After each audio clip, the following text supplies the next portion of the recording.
नमस्कार, IBC 24 देख रहे हैं आप। मैं हूं आपके साथ विजय कुमार पंड्या। मध्य प्रदेश की बात में आप सभी का स्वागत है। मध्य प्रदेश में उपचुनाव के दंगल के बीच बीजेपी ने निर्दलीय विधायकों पर नजर गड़ा दी है। 4 में से 2 विधायकों का पहले ही समर्थन ले चुकी बीजेपी ने एक और विधायक को अपने पक्ष में कर लिया है। उपचुनाव के परिणामों से पहले पार्टी का यह कदम कई सवाल खड़े कर रहा है। सबसे बड़ा सवाल तो यही है कि क्या बीजेपी को चुनाव के आने वाले परिणामों की अभी से आहट हो गई है, क्योंकि तीसरे दल के साथ ही ये वही निर्दलीय विधायक हैं जिन्होंने पूर्व की कांग्रेस सरकार को खुला समर्थन दिया था। ये तस्वीर मध्य प्रदेश की सहकारिता मंत्री अरविंद भदौरिया के बंगले की है, जहां मंत्री के पास बैठे विधायक के कारण यहां का माहौल अचानक चर्चा में आ गया। मंत्री भदौरिया के पास में बैठे ये विधायक खरगोन जिले की भगवानपुरा विधानसभा से निर्दलीय विधायक केदार सिंह डाबर हैं और इन्होंने अब उपचुनाव से पहले बीजेपी को खुला समर्थन दे दिया है। मध्य प्रदेश में तख्ता पलट के दौरान अरविंद भदौरिया चर्चा में आए थे और आज फिर निर्दलीय विधायक से बीजेपी को समर्थन दिलवाकर चर्चा में है। बीजेपी को समर्थन देने के पीछे विधायक डाबर की दलील है कि क्षेत्र में विकास का सांचा खींचने के लिए उन्होंने बीजेपी के साथ जुड़ने का फैसला लिया है। विकास और बच्चों की शिक्षा के लिए समस्याएं हैं और माननीय मुख्यमंत्री जी से बात हुई है और उनके समाधान का आश्वासन दिया है और मैं इसीलिए मेरे क्षेत्र के विकास के लिए वर्तमान सरकार को समर्थन। केदार डाबर से शिवराज सरकार को समर्थन दिलाकर बीजेपी भले ही अपनी ताकत बढ़ाने के लाख दावे करे, लेकिन इससे कई सवाल खड़े हो रहे हैं। सवाल यह है कि क्या बीजेपी को अपने विधायकों से ज्यादा निर्दलियों पर भरोसा है? क्या चुनाव में जातिगत समीकरण साधने के लिए बीजेपी ये कदम उठा रही है? वो कौन से कारण हैं जिनके लिए चुनाव से पहले बीजेपी को निर्दलियों के समर्थन की जरूरत पड़ रही है? क्या बीजेपी को चुनाव परिणाम को लेकर किसी तरह की आशंका है? हालांकि बीजेपी का कहना है कि शिवराज सरकार की नीति और काम से प्रभावित होकर निर्दलीय विधायक ने बीजेपी को समर्थन दिया है, जबकि कांग्रेस का कहना है कि इससे उपचुनाव में कुछ प्रभावित नहीं होने वाला है और कांग्रेस सरकार बनाने जा रही है। विकास के लिए हर विधायक चाहता है उनके क्षेत्र का विकास हो, जनता के हित के लिए खड़े हो। तो ऐसे कुछ समस्याएं भी हैं, उनका समाधान भी हम लोग करेंगे। कुछ बताई भी है समस्या, तो हम लोग वैसे भी खड़े रहते हैं और आदिवासी क्षेत्रों के लिए तो शिवराज सिंह चौहान और भारतीय जनता पार्टी की सरकार निरंतर खड़ी रहती है। ऐसे हमारे भाई केदार सिंह जी आपके बीच में है। कांग्रेस की मुश्किलें तो नहीं बढ़ेगी, लेकिन समझा जा सकता है कि भाजपा ने हार मान ली है। अभी उपचुनाव हुए नहीं, उसके परिणाम आए नहीं, भाजपा यदि इस तरह की खरीद फरोख्त की राजनीति फिर करने जा रही, इससे समझा जा सकता है कि भाजपा ने हार मान ली है। उन्हें संभावित हार दिखाई दे रही है, उनको लग रहा है कि उनकी सरकार जा सकती है। जो एक आंकड़ा उनको चाहिए विधायक का, वो उनको नहीं मिल पा रहा है, तो अभी से उन्होंने डैमेज कंट्रोल पे काम चालू कर दिया है। वर्तमान में निर्दलीय विधायकों के साथ सूबे में तीसरे दल की बात की जाए तो बीएसपी की 2, जबकि समाजवादी पार्टी से 1 विधायक है। निर्दलीय 4 विधायक हैं। इनमें से प्रदीप जायसवाल बीजेपी को समर्थन देकर खनिज विकास निगम के अध्यक्ष बन चुके हैं और अब केदार डाबर ने बीजेपी को खुला समर्थन दे दिया है। राकेश चतुर्वेदी, IBC 24, भोपाल। तो अचानक बीजेपी को निर्दलीय विधायक की याद क्यों आई और निर्दलीय विधायक को फिलहाल अभी बीजेपी की याद क्यों आई, ये भी एक बड़ा संशय है। सुरेंद्र सिंह शेरा भी मिल चुके हैं अरविंद भदौरिया से, वो भी कह रहे हैं कि उनका भी हमें साथ मिल रहा है। क्या इन निर्दलियों के साथ, सपा के साथ, बाकी लोगों के साथ मिलना मिलाना इस बात का भी संकेत है कि जो सर्वे पहले कर चुकी है बीजेपी, उससे कुछ हवा मिल रही है, या फिर वो कोई भी रास्ता नहीं छोड़ना चाहती, किसी भी परिस्थिति से कोई भी एंगल नहीं छोड़ना चाहती ताकि बाद में कोई परेशानी ना हो?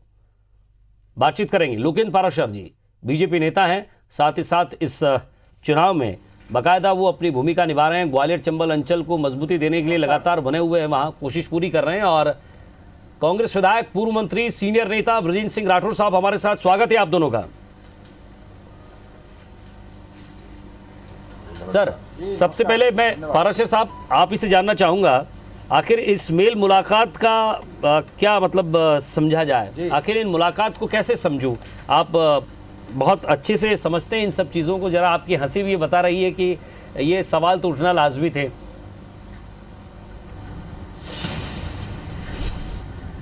देखो, भारतीय जनता पार्टी के ऊपर भरोसा पूरे देश में आप देखिए बहुत तेज़ी से बढ़ रहा है। क्योंकि भारतीय जनता पार्टी एक परिवार है, परिवार की पार्टी नहीं है। बेसिक अंतर समझना पड़ेगा कि कार्यकर्ताओं का एक समूह, एक समुच्चय, वो जो निर्णय करता है देश के प्रति, प्रदेश के प्रति, उसकी ओर हम लोग आगे बढ़ते हैं। और कांग्रेस का संकट ये है कि एक परिवार तय करता है कि कौन रहेगा, कौन नहीं रहेगा, क्या होगा, क्या नहीं होगा। लोकतंत्र को डिक्टेटरशिप में जो बदलने का काम कांग्रेस ने किया है, इस कारण से कांग्रेस स्वतः शांत हो रही है, स्वतः समाप्त हो रही है।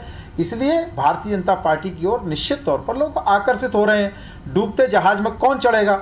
अभी आप कह रहे थे कि क्या बात है, ऐसा क्यों हो रहा है, निर्दलियों का सहारा क्यों ले रहे हैं? अरे भाई, कांग्रेस ने भी निर्दलियों के सहारे से सरकार बनाई, कमलनाथ जी ने। लेकिन कमलनाथ जी का जो एटीट्यूड था, जो व्यवहार था, वो अपने विधायकों के प्रति भी ठीक नहीं था। निर्दलियों की तो क्या विसात थी, निर्दलियों की जिस प्रकार की बेइज्जती, जिस प्रकार की उपेक्षा कांग्रेस सरकार में हुई। भाई, कोई भी जनप्रतिनिधि आता है, अपनी जनता से कुछ वादे करके आता है, कुछ कस्में लेकर आता है कि मैं विकास करूंगा, मैं पानी दूंगा, मैं सफाई दूंगा, मैं सड़कें बनाऊंगा, मैं नहरें बनाऊंगा। लेकिन कोई भी काम करने के लिए जब वो मुख्यमंत्री जी के पास जाते थे तो जाहिर है चलो चलो चलो चलो, समय नहीं है। इस प्रकार का जनप्रतिनिधियों का अपमान जहां होगा, वो उसको समर्थन कैसे देंगे? शिवराज जी गले लगाते हैं। भारतीय जनता पार्टी परिवार का विस्तार करने में विश्वास करती है, इसलिए लोग हमारे पास आ रहे हैं, जुड़ रहे हैं। लोग वापस आ रहे हैं, जुड़ रहे हैं। लेकिन सर, कुछ लोग वापस भी जा रहे थे। जगमोहन जी, आप जानते होंगे, जगमोहन वर्मा साहब इंदौर में, वो कह रहे थे पार्टी मेरी माँ है। फिर वो जिस दिन वापस आए, मैं अपनी माँ से दूर जा रहा हूँ इसलिए क्योंकि अभी मुझे नाराज़गी है, माँ से बच्चा दूर होता है। फिर जब वो वापस आए, आकाश विजयवर्गीय और रमेश मेंदोला उनको जोड़कर वापस लाए, तो उन्होंने कहा कि नहीं, अब मैं माँ से नाराज़ नहीं हूँ। ये समझ में नहीं आ रहा है कि माँ से चुनाव के टाइम ही नाराज़गी क्यों नज़र आती है। साल भर तो माँ से नाराज़गी नहीं होती, 5 साल माँ से नाराज़गी नहीं होती। जैसे ही चुनाव आता है, टिकट का मामला आता है, पद नहीं मिलता है, तब माँ से नाराज़गी हो जाती है। माँ से नाराज़गी अगर है तो फिर साल भर रहे, 5 साल रहे।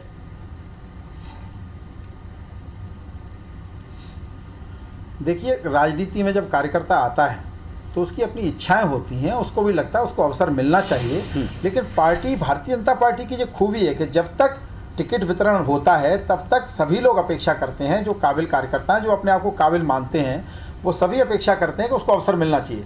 लेकिन भारतीय जनता पार्टी में जब निर्णय हो जाता है तो सब अपना अपना व्यवस्थित काम करते हैं। कई बार कुछ कार्यकर्ता अधिक आवेश में आते हैं, कुछ कम आवेश में आते हैं, तो तदनुसार वो अपना निर्णय करते हैं। भाई, विषय ये है कि कांग्रेस की हालत तो ऐसी हो गई है कि माननीय कमलनाथ जी ग्वालियर चंबल के दौरे पे आए, 24 घंटे के लिए 15 घंटे रुके और यहाँ उनको कांग्रेस के लोग नहीं मिले। मिर्ची बाबा को लेकर रैली निकाल रहे थे, रोड शो कर रहे थे। ये मिर्ची बाबा कौन है?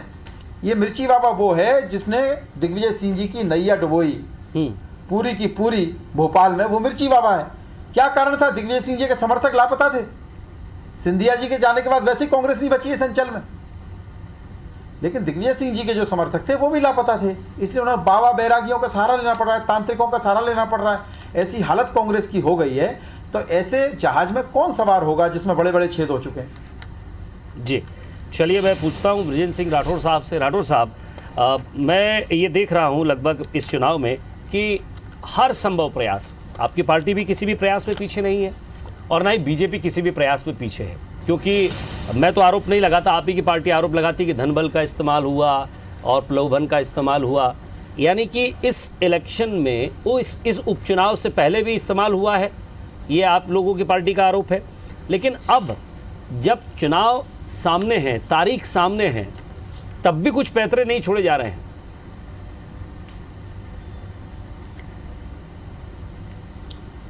हाँ, देखिए, अभी हमारे साथी हैं, उनकी बड़ी विद्वता की बातें मैं सुन रहा था। उन्होंने बहुत ही अच्छे तरीके से भारतीय जनता पार्टी के चाल चरित्र चेहरे के बारे में बताया है कि वही पार्टी है जो बड़ी चाल चरित्र चेहरे की बात करती थी। ये कांग्रेस मुक्त भारत बनाना चाहते थे और अब ये खुद मध्य प्रदेश में कांग्रेस युक्त जो है भारतीय जनता पार्टी हो गए हैं। बड़ा इन्हें घमंड था कि अब बिल्कुल ख़त्म कर देंगे, लेकिन वही प्रधानमंत्री हैं, वही सब लोग हैं। मध्य प्रदेश में भी कांग्रेस की सरकार बनी, छत्तीसगढ़ में भी बनी, इसके बाद आपका छत्तीसगढ़, मध्य प्रदेश, राजस्थान में भी बनी, मणिपुर में भी हम बहुमत में आए, गोवा में भी हम बहुमत में आए। अलग तरीके से इन्होंने बेच करके 2 जगह जरूर गड़बड़ किया, लेकिन 3 जगह हमारी सरकार बनी। आज वही सारी विचारधारा के लोग इनके साथ जुड़ गए जो यहाँ से निकल के गए। तो ये कहाँ इनका चाल चरित्र चेहरा था। अभी हमारे साथी ने बड़े लोकतंत्र की बात की। बड़ी हंसी आती है कि जो लोकतंत्र की हत्या करने में सबसे अग्रणी हो, जो चुनी हुई सरकार को गिराने में सबसे ज़्यादा अग्रणी हो, और ऐसे समय में जब कोरोना की महामारी हमारे यहाँ प्रवेश कर रही हो तब ये सरकार गिराने में बेचैन हो, इनके मुँह से लोकतंत्र की बात सुनने में आम आदमी को हंसी आती है। अभी हमारे साथी ने कहा ग्वालियर में भीड़ नहीं जुटी और ग्वालियर में दिग्विजय सिंह जी के समर्थक नहीं जुटे। जो ग्वालियर के लोग अगर इस बात को सुन रहे होंगे तो शायद इतने हंस रहे होंगे कि कोई मतलब अब क्या बताएं हम कि हंसने वाला कौन नहीं हंस सकता है, क्योंकि शायद ग्वालियर के इतिहास में जितनी भीड़, जितनी बड़ी रैली कमलनाथ जी की हुई है, कभी किसी नेता की इतनी बड़ी रैली नहीं हुई। ये आपके चैनल पे ही डायरेक्ट लाइव हुआ है, मैं नहीं कह रहा हूँ, IBC चैनल ने लाइव किया है उस प्रोग्राम को, और ये कह रहे हैं भीड़ नहीं जुटी। हर व्यक्ति, जितने भी, इसमें हमारे यहाँ गुटबाजी का सवाल ही नहीं है, जो भी हैं सब कमलनाथ जी के साथ हैं, दिग्विजय सिंह जी के साथ हैं, जितने लोग थे सारे लोग मौजूद थे। लेकिन उसके बावजूद भी आप झूठ पे झूठ बोल रहे हो। अभी भैया हमारे कह रहे थे कि साहब वहाँ कहते थे चलो चलो कांग्रेस वालों की इज्जत नहीं थी तो निर्दलियों की विसात क्या है। हमें लगता पारा सर जी चुपचाप हमारी मीटिंगों में बैठते थे क्या? इनको कहाँ से पता? ये वही बात बोल रहे हैं जो बिक के इधर से उधर चले गए हैं। आप बताइए, क्या आप गोपनीय हमारी कार्यकर्ता की बैठक में बैठ रहे थे? क्या आप हमारे विधायक दल की बैठक में बैठ रहे थे कि आप इतने दम से बात कर रहे हो कि वो ऐसा बोल देते थे? अब अरे कमलनाथ जी हमेशा सम्मान करते थे, हर विधायक की इज्जत करते थे, हर कार्यकर्ता की इज्जत करते थे। शिवराज सिंह जी जैसे नहीं थे जिन्होंने 15 साल में जब कार्यकर्ता की भी नहीं सुनी, जनता की भी नहीं सुनी, तो 15 साल में लोगों ने लोकेंद्र जी, जनता पार्टी और लोकेंद्र जी जवाब दीजिएगा, और दूसरी बात ये भी बताइएगा क्योंकि आप मीडिया प्रभारी हैं, आपको हर चीज का नॉलेज रहता है, आप सोशल मीडिया पे भी लगातार अपडेट रहते हैं और आपको आपके साथी भी अपडेट करते रहते हैं। ये प्रभुराम से जीते हैं। जी प्रभुराम चौधरी जी का क्या मामला है? शेजवार जी क्यों मना कर रहे हैं? ये वो तो खुद जा नहीं रहे हैं प्रचार में, ऐसी खबर आई है। उसके साथ दूसरे लोगों को भी कह रहे हैं कि आप मत जाइए। वहां के बीजेपी के कार्यकर्ताओं ने शिकायत की या नहीं, पहले ये बता दीजिए। देखिए, आदरणीय विजेंद्र सिंह जी ने कुछ विषय रखे हैं, सर, मैं क्या कह रहा हूं उस पर बाद में आ जाएंगे ना सर। उन्होंने कहा कि लोकतंत्र के हत्यारे हैं वाजपेयी। मेरा निवेदन सुनिए, मेरा निवेदन सुनिए। मैं क्या कह रहा हूं, जो ब्रजेंद्र सर ने कहा, मैं 2 मिनट में आ रहा हूं। कमलनाथ जी से बड़ा लोकतंत्र का हत्यारा कौन है? 2 मिनट में आ रहा हूं। राठौर नहीं कह रहे, आप जनता इस बात को कह रही है। 28 विधानसभाओं में लोग कह रहे हैं, मैं नहीं कह रहा हूं। देखिए ये जिस एक्सप्रेस समूह ने देश में गला काटने के लिए लोकतंत्र की इमरजेंसी लगाई, उसके सदस्य थे माननीय कमलनाथ जी। दूसरी बात, उन्होंने कहा कि कोरोना काल चल रहा था। मुझे माननीय विजेंद्र सिंह जी बताएं कि कोरोना काल में कांग्रेस के लोगों ने पूरे मध्य प्रदेश को बदनाम करने के अलावा अगर 1 लीटर पानी किसी जरूरतमंद को पिलाया हो तो बताएं। क्या आरएसएस ने कोई एक बैठक कमलनाथ जी ने, माननीय कमलनाथ जी ने कोरोना के लिए की हो, उस हिसाब से आपको नहीं लग रहा है कि आपकी पार्टी जीत रही है? निर्दलियों का सहारा क्यों लेना पड़ रहा है आपको?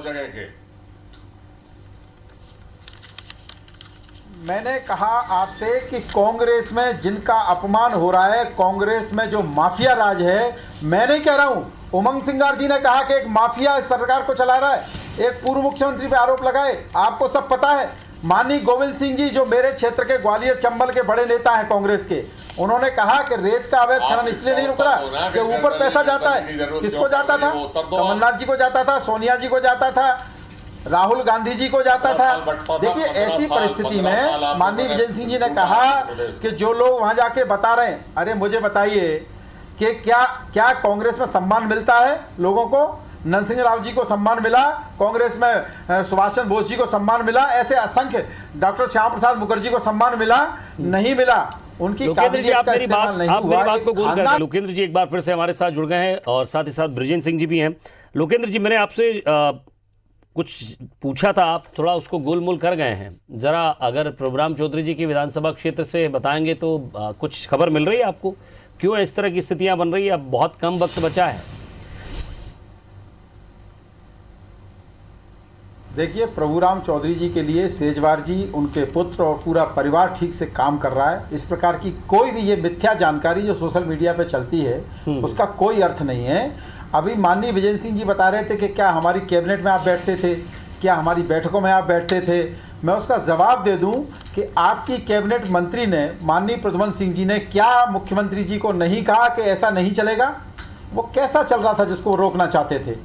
मुन्ना लाल गोयल जी विधायक को, रूलिंग पार्टी के विधायक को गांधी जी की प्रतिमा के सामने धरना देना पड़ा भोपाल में। क्या कारण था उसका? स्वाभाविक रूप से अपने लोगों को सम्मान नहीं देना, उनकी उपेक्षा करना।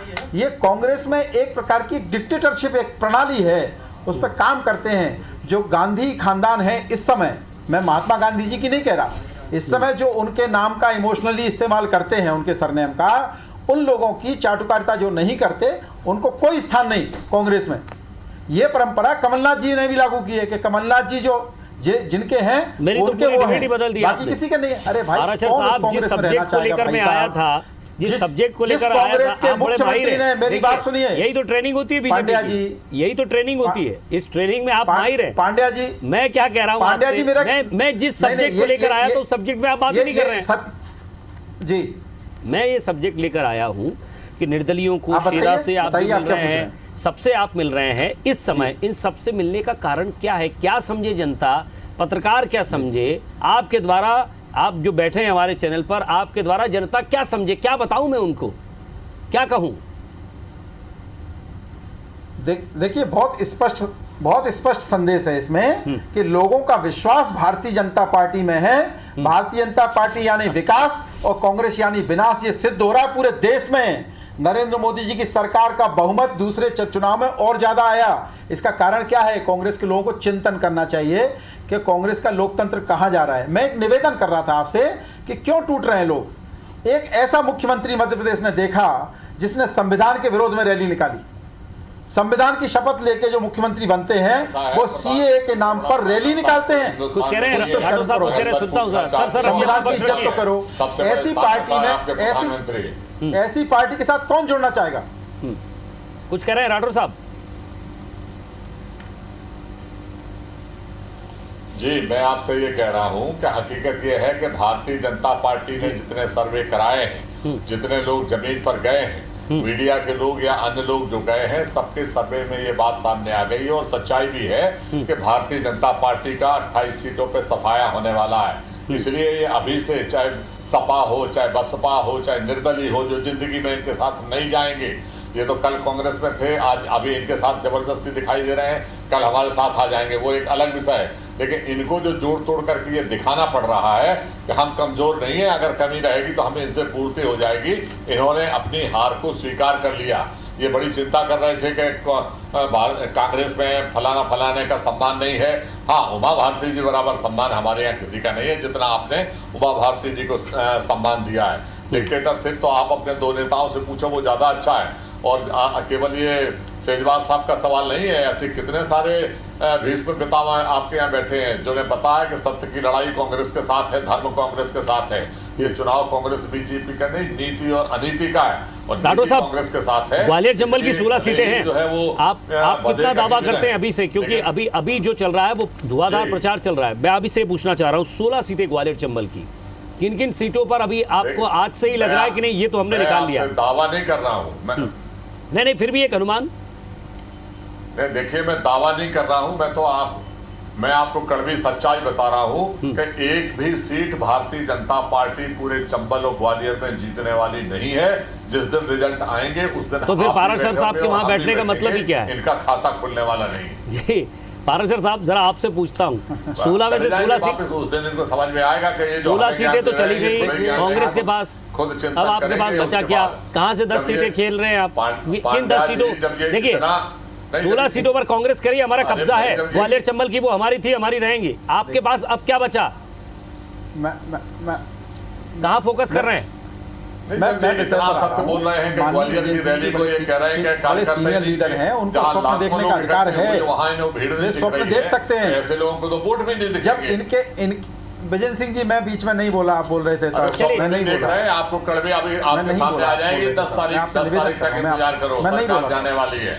आप 10 दिन के और मेहमान और 15 दिन आप बोलते रहेंगे तो मैं नहीं बोलूंगा। राठौर साहब, 10 तारीख को आप सब चले जाओ। विजय सिंह जी, मैं वो कुछ कह रहे हैं, जरा उनको भी सुन लेते हैं। नहीं, मैं चुप हूँ, आप बोल लीजिए। जी जी जी, माननीय सुन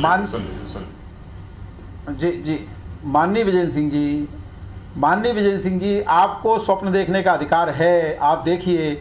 आपके नेता कमलनाथ जी ने भी स्वप्न देखा, मैं 15 अगस्त को झंडा फहराऊंगा, उन्होंने ट्वीट किया, मैंने संभाल के रखा है। फिर उन्होंने कहा कि मैं जो है 3 तारीख के बाद कैबिनेट की बैठक करूंगा, 10 तारीख के बाद। वो स्वप्न भी धूल धूसरित होने वाला है। आप ये बताइए कि कांग्रेस कहां से जीतेगी? कांग्रेस बची कहां है ग्वालियर चंबल में? जिन 16 सीटों पर चुनाव हो रहा है, आप नहीं बचे और आप कह कांग्रेस बची कहां है? आप लोगों ने, आपने उनके लोगों को मिलाया है क्या? वोटर भी मिल गए हैं क्या? ये कैसे कह सकते हैं आप? नहीं, लोकेंद्र जी, उनके लोग आपकी पार्टी में शामिल हुए हैं। देखिए, जनता शामिल नहीं हुई है। जनता पार्टी की शक्ति 1 और 11 हुई है। मैं क्या कह रहा हूँ, आपकी एक शक्ति 111 हो जाए, उससे मतलब नहीं है। आपने उनके लोग आपके पास आकर मिले हैं, क्या जनता भी मिल गई है? ये विश्वास है क्या कि जनता भी मिल गई आपसे आके? जनता निश्चित तौर पे सुनिए, 15 महीने में मैं वही जवाब दे रहा हूं पांड्या जी। जनता तो धोखेबाजों को बर्दाश्त नहीं कर रही है। सितम हुए हैं जनता के ऊपर, विशेष रूप से ग्वालियर विजय जी, मैं बीच में नहीं बोलता हूं। सर, समय कम है, 10 सेकंड बचा है। लोकेश जी, आप अपनी बात खत्म करें। लोकेश जी, मेरी चंबल एक्सप्रेस वे को क्यों तोड़ा मरोड़ा गया? भिंड को क्यों काटा गया? 30 है ग्वालियर चंबल के लोगों में। ग्वालियर को पानी मिला था, चंबल का। चलिए, आप दोनों का बहुत बहुत शुक्रिया। सवाल यही था कि निर्दलीय और समर्थन और सवाल हम यही पूछना चाह रहे थे कि अभी फिलहाल इन नेताओं से मिलने का मतलब क्या है? इन नेताओं के साथ आप बैठ रहे हैं, बात कर रहे हैं, इसको जनता क्या समझे? बहुत बहुत शुक्रिया आप दोनों का। नमस्कार।